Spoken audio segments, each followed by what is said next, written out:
हिमाचल प्रदेश के विश्वसनीय jeweller Bhushan jewellers Solan. Himachal के सबसे बड़े जिला कांगड़ा की अनदेखी को लेकर कांग्रेस के विधायक विक्रमादित्य सिंह ने जयराम सरकार पर निशाना साधा है और कांगड़ा जिला की अनदेखी के आरोप लगाए हैं। विक्रमादित्य सिंह ने कहा कि आज तक जितनी भी सरकारें रही उसमें सबसे कम कैबिनेट में इस सरकार में कांगड़ा को प्रतिनिधित्व दिया गया है, जबकि कांगड़ा जिला का सरकार गिराने और बनाने में सबसे बड़ा योगदान होता है। बिना कांगड़ा के समर्थन से सरकार नहीं बन सकती है। कांगड़ा से 15 विधायक चुनकर आते हैं और जयराम कैबिनेट में केवल एक ही मंत्री बनाया गया है, जिस वजह से कांगड़ा में विकास कार्य नहीं हो पा रहे हैं। प्रदेश में सरकार किसी की भी हो, लेकिन हर साल शीतकालीन प्रवास होता था, लेकिन मुख्यमंत्री जयराम ठाकुर ने इस परंपरा को भी खत्म कर दिया। कांगड़ा में इस बार मुख्यमंत्री प्रवास तक नहीं गए। ऐसे में साफ जाहिर होता है कि मुख्यमंत्री कांगड़ा से भेदभाव कर रहे हैं।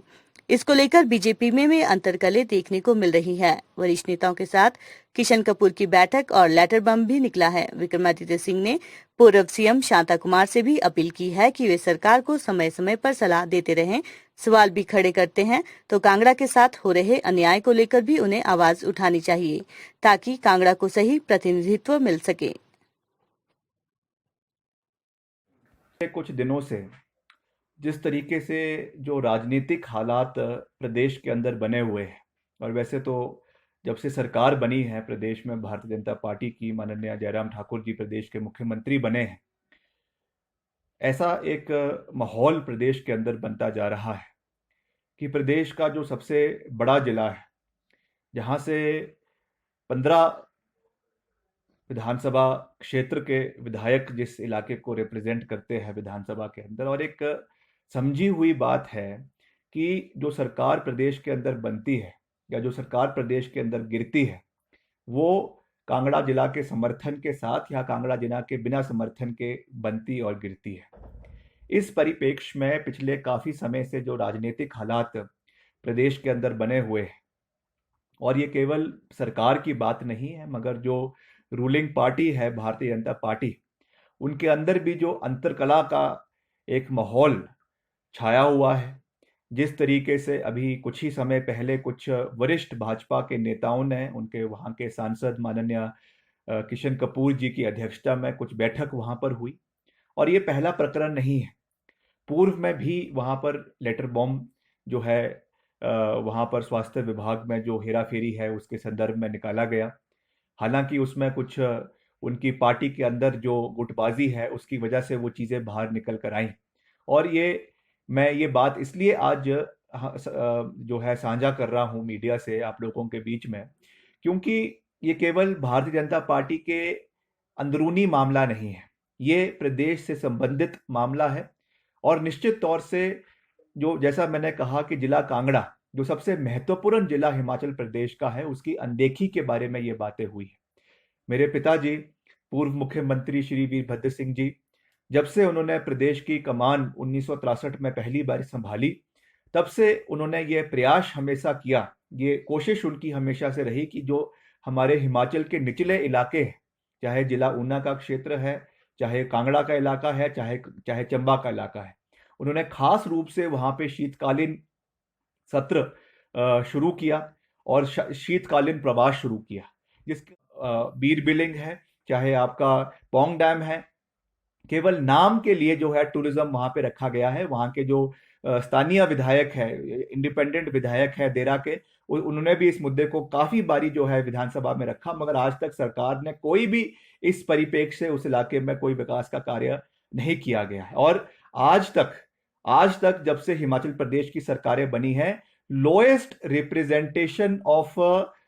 Ministers in the cabinet of Himachal Pradesh, यानी प्रदेश सरकार की कैबिनेट में सबसे कम रिप्रेजेंटेशन इस सरकार के अंदर हिमाचल प्रदेश में वर्तमान परिस्थिति में बनी हुई है। एक मंत्री है हमारी जो सरवीन चौधरी जी, और दूसरे विक्रम ठाकुर जी, वो तो वैसे भी जो हमारा हमीरपुर संसदीय क्षेत्र है उस इलाके से संबंध रखते हैं। तो उस परिप्रेक्ष्य में जिला कांगड़ा पूरी तरीके से जो है उसको इग्नोर किया गया है। तो जैसा मैंने कहा कि मैं इसको केवल एक विधायक के रूप में नहीं, मैंने कल भी ये बात करी थी कि मैं तो खुद शिमला जिला से संबंध रखता हूं, मगर हमारी सोच ऐसी है कि हम चाहते हैं कि जो विकास के कार्य सरकार कर रही है उसमें कोई भी इलाका, कोई भी जिला जो है उससे अछूता ना रहे। उस परिप्रेक्ष्य में हमने ये बात कही। और अभी क्योंकि कोरोना का कहर प्रदेश के अंदर छाया हुआ है, हम इस बात को जानते हैं कि अभी ये हमारे लिए जो है सबसे इम्पोर्टेंट चीज़ है। अभी हमको इस पे अपना फोकस सरकार को रखना है। हमने पहले भी कहा है कि सरकार और मुख्यमंत्री जी के साथ पूरा का पूरा विपक्ष, जहाँ तक ये बात है, हम खड़े हैं। मगर निश्चित तौर से मुख्यमंत्री जी अपने को क्लीन चिट देने में बड़ा विश्वास रखते हैं। जब भी उनके ऊपर या उनकी सरकार के ऊपर कोई आरोप लगता है, कोई छीटाकशी होती है, तो एकदम आकर प्रेस कॉन्फ्रेंस करके जो है अपने को और अपनी सरकार को बचाने का प्रयास करते हैं। मेरा उनसे ये निवेदन रहेगा कि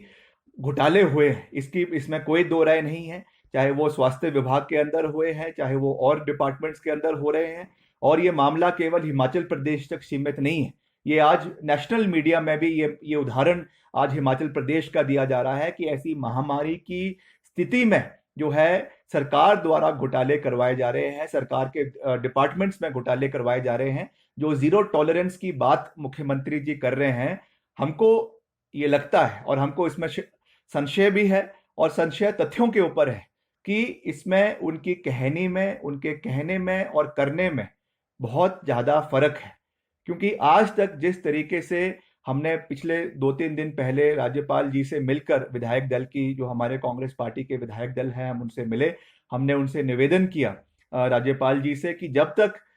जो है सरकार इसको पारदर्शिता से इसमें इंक्वायरी नहीं करती है, क्योंकि मुख्यमंत्री जी खुद, हम उनके ऊपर व्यक्तिगत रूप से आरोप नहीं लगा रहे हैं, मगर क्योंकि वो स्वास्थ्य मंत्री भी है, वो प्रदेश में आज फुल टाइम स्वास्थ्य मंत्री नहीं है और वो उनका एडिशनल चार्ज मुख्यमंत्री जी के पास है, इसलिए जो मॉरल हाई ग्राउंड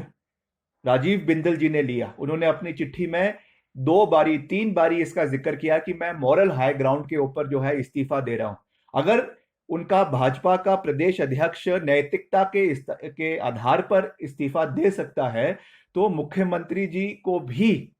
जो है नैतिकता के आधार पे, जब तक उनका नाम इससे जो है साफ नहीं हो जाता है, उनको भी अपने पद से इस्तीफा देना चाहिए। मैं इस चीज को फिर से दोहरा रहा हूं कि हमको व्यक्तिगत रूप से हम उनके खिलाफ नहीं है, या व्यक्तिगत रूप से उनके ऊपर हम कोई आरोप नहीं लगा रहे, मगर क्योंकि वो इस विभाग के अध्यक्ष हैं और क्योंकि वो विभाग उनके जिम्मे में है, इसलिए नैतिकता के आधार पे ये जिम्मेवारी उनकी बनती है कि वो इस पे